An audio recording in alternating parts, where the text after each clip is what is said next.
Anaitwa Emmanuel Mathias almaarufu MC Pilipili. Kabla sijaendelea mbele, je, hivi MC Pilipili ulijua kuwa ipo siku itafika?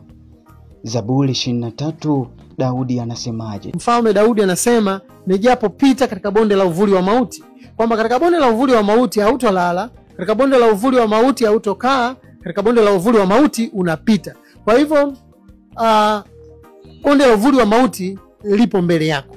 Alizaliwa tarehe 1 mwezi wa 10 mnamo mwaka 1985 huko Bai, Dodoma. Elimu ya msingi alipata katika shule ya msingi Kiwanja cha Ndege mpaka ilipofika darasa la 4. Kisha aliondoka na alikwenda katika shule ya msingi Ipagala ambapo alimaliza elimu ya msingi mnamo mwaka 2000. Ilipofika mwaka 2001 alijiunga na elimu ya sekondari ile shule ya sekondari Dodoma.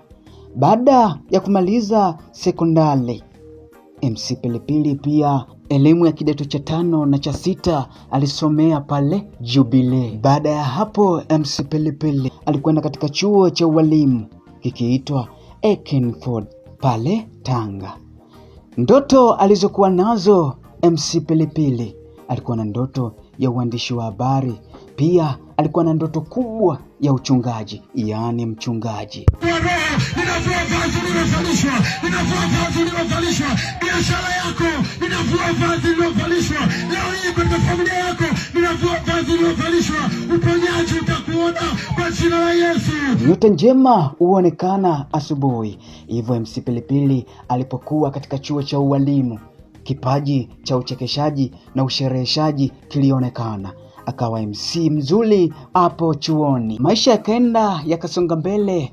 Hivyo MC Pilipili akaachana na ualimu, akaingia katika tasnia ya UMC, na hapo ndipo alipopata jina kubwa MC Pilipili. Na hata hivyo katika ndoto zake za uchungaji, MC Pilipili alikuwa akiishi humo, yani alikuwa mchungaji hadi umauti unamfika. MC Pilipili alikuwa tayari kashaingia katika ndoto yake pia ya uchungaji.